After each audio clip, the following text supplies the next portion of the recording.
Marcy with Alpha Omega Health Coaching.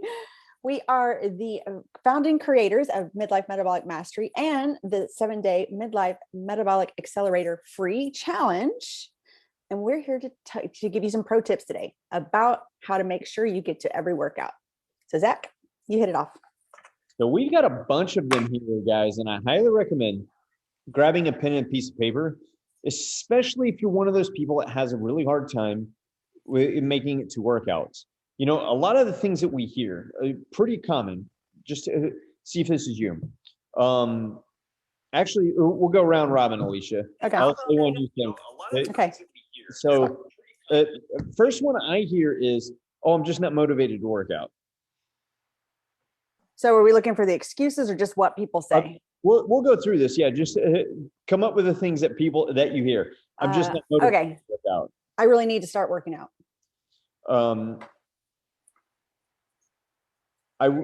Working out's too hard. I keep saying I'm going to work out. I just keep never getting there.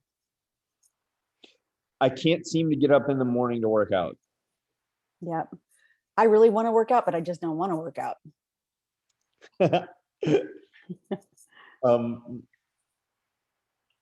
So motivation. I like working out, but I hate getting sore. I hate working out. I heard this one multiple times this week, multiple times in the last 2 weeks. Different forms. I need to work out less because I don't want to have to keep redoing my hair. I heard that. Okay, that made me think of one. I heard that multiple times. I can't work out because I don't have enough time. I got more. Go again. Do you have another one? That was interesting. That made me think of some more. Okay. I don't have enough time one. Yeah. I don't have enough time. I have to get up too early for work. Here we go. I have to get up too early for work. I'm too tired. I'm too busy. I'm exhausted. Okay, but I have one that goes with your hair one. Go. I can't because I have to take a shower before I do anything. So I can't work out. Guys, do you hear everything? So what's going on right now is if you seek problems, you will find them. Find problems. If you seek roadblocks, you will find them. If you never face this down, it will always be a problem. So let's go into this with a growth mindset. Alicia, what's a growth mindset? Well, we now know that we can literally grow new neurons in our brain. So before we used to think we just had to like work on, changing our attitude or our, behaviors, but really we can actually create a new brain. So that's what growth mindset means to me. A lot of people think that your way of being is fixed. It's not. You have the capability to people change say that all the time. Anything. It's just the way I am. It's just the way I do things. It's just how I all the time. So Carol Dweck in her famous book now, is it Growth Mindset? I think it is. I think that is the name of her book. I think it is. Anyway, Carol Dweck is a psychologist that had brought this to the forefront. And you have one of two things, either a limited mindset or a growth mindset. Now, one of the very first things that I do with every client that comes in is have them understand the difference between a limited and a growth mindset. So going into this conversation here, guys, I want you to understand a limited or a fixed mindset literally is you think that you cannot change. You are a certain way. So at 12 years old, when everything formed and it got locked in, you stopped growing. Can't teach an old dog new tricks. I'm making this ridiculous on purpose, by the way, guys. Your view of the world at 12 years old and how you do things, you can never change it. Dead giveaway, I am, and then insert your excuse here. If I'm lazy. Or a growth mindset. Oh yeah, I'm too lazy to work out. I've heard that one a million times. That's owning a label as if that's a very limited mindset. Stop programming yourself with that, by the way. So having a growth mindset means putting it, you can learn or change anything in your behavior, in your thought patterns with enough effort, focused effort. That's it. That's it. So we're going to go through some tips here. I've been informed that we need to make these things shorter so people can consume them and get to the meat of it. So let's do it. And I want you to drop below whether you're here now or on the replay, yes or no, if you work out or not. Drop it down below. Yes or no? Or do you come up with excuses? Sorry. Yeah. Here goes Zach again. Okay, guys. So the first one, I mean, that I don't have these in any in particular order. Do you want to start with one in particular, Alicia? Yeah, I'll start with baby steps. Okay.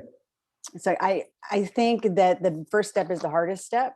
So making any kind of step, and it doesn't, honestly, if you make any step in any direction in your life, it tends to have a cascade effect in all areas. But when we get stuck in some place of, I can't, I'm not, I'm to this, I'm to that, taking that first step, no matter how small, it's the biggest step there is, but it can begin the cascade up to more.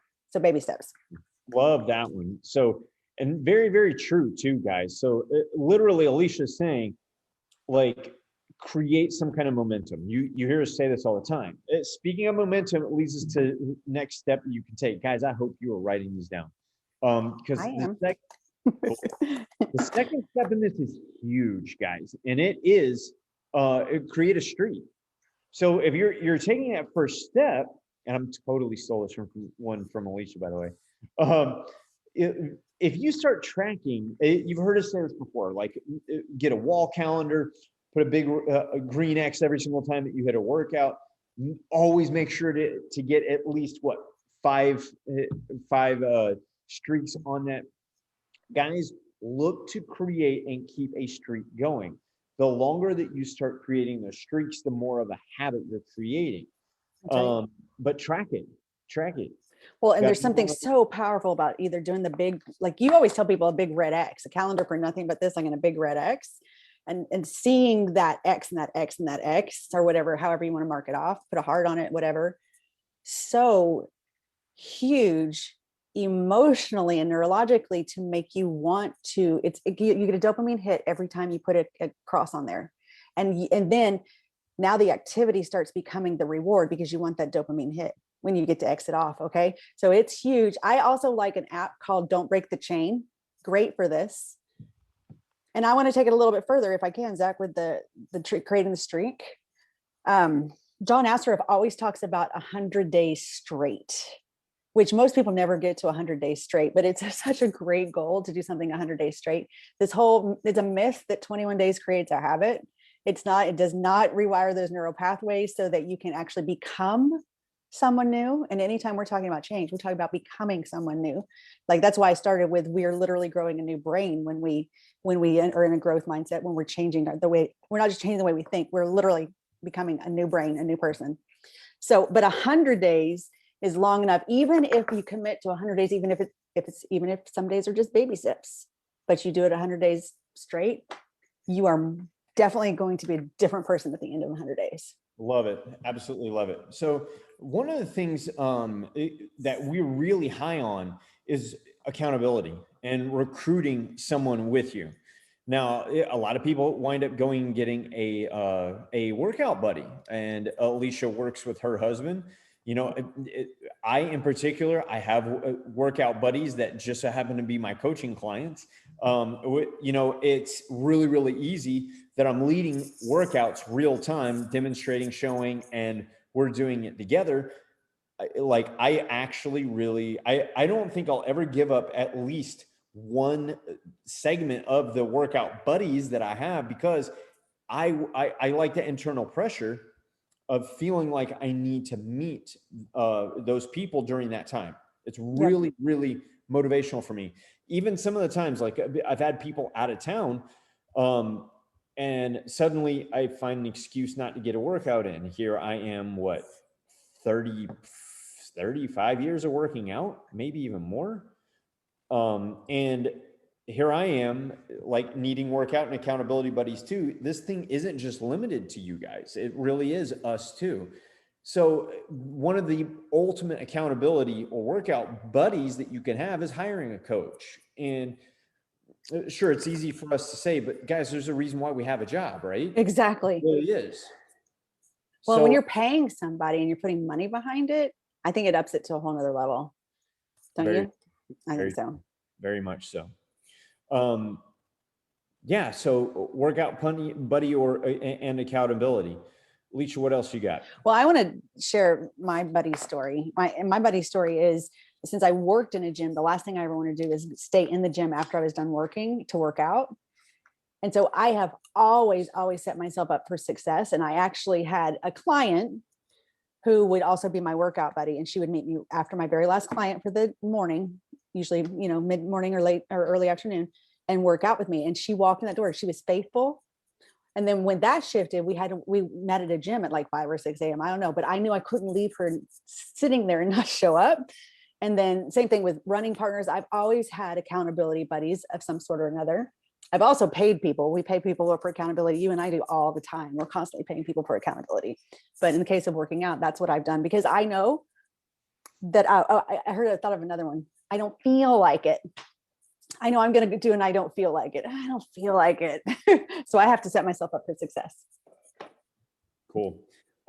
So guys, one of the things that I really love getting people to do is creating a plan. You get a plan. So I'm the most ideal time for you to work out is going to be the most ideal time for you to work out. It isn't, don't look at, oh, well, I'm gonna burn the most fat in the morning, or I'm like too tired to work out during the evening. Like, don't even worry about any of these things. The most ideal time for you is going to be the ideal time. Now, once you've created that plan, you make it non-negotiable. It raises itself in adherence I guess it raises itself in the level of your narrative, just like you wouldn't not brush your teeth, just like you wouldn't not go to work. Well, sometimes. Like with all of this, you create the same kind of necessity out of going to work out. Now, once you created the plan, you also need a backup plan, because shit happens. It truly does happen.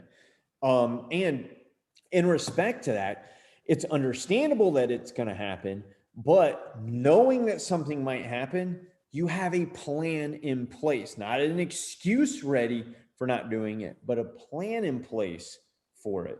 Right. You got anything else, Alicia? Yeah. And so two things, every time you talk, make me think of more things. One, tying it to another habit. So here's another story.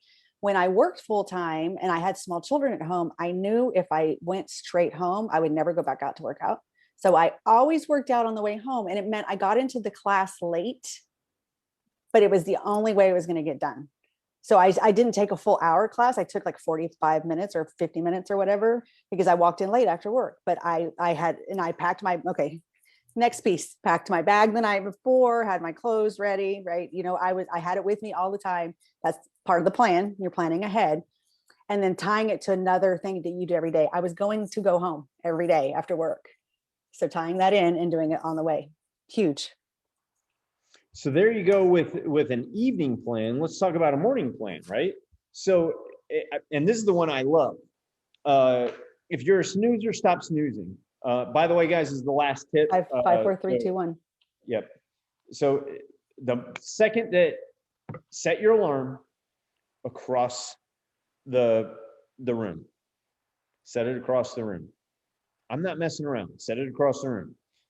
Put it on top of or underneath your workout clothes, not too much clothes. That way you can actually hear the damn thing. I was going to say, don't put it underneath, on top of, because then it won't rattle. I used to put it in just like the neck of the shirt. Oh, okay. Yeah. Just in the neck of the shirt, speaker out. So I actually had to physically move the clothes. Oh, okay. Let's see. And go mindless with this. The whole intention, as soon as it goes off, you are concentrated in your brain of, I'm tired. Like, you need to shut that internal voice off, and then turn on the I got to do this voice. Read then, Mel Robbins' books, 543, the 5-second rule. so you're immediately, once you've set the alarm, set it across the room on your workout clothes, not snoozing, and you just go do it immediately. You go do it. And here's the thing. A lot of people are saying they don't have time. Guess what we have in the Midlife Metabolic Accelerator? Time. How long is the workout? 10 minutes. 10 minutes or less. If you're just starting off, you don't even need to do it that long. It doesn't even need to be that long, peoples. Nope. So, do you want to learn how to do it just like that in just 10 minutes or less? Come join us. Sign us out, Alicia. All right. Lose Fat Not Faith over 40 and join the next 7-day free challenge. And that will begin August 16th. So DM us for the info. See you soon. Talk soon, guys.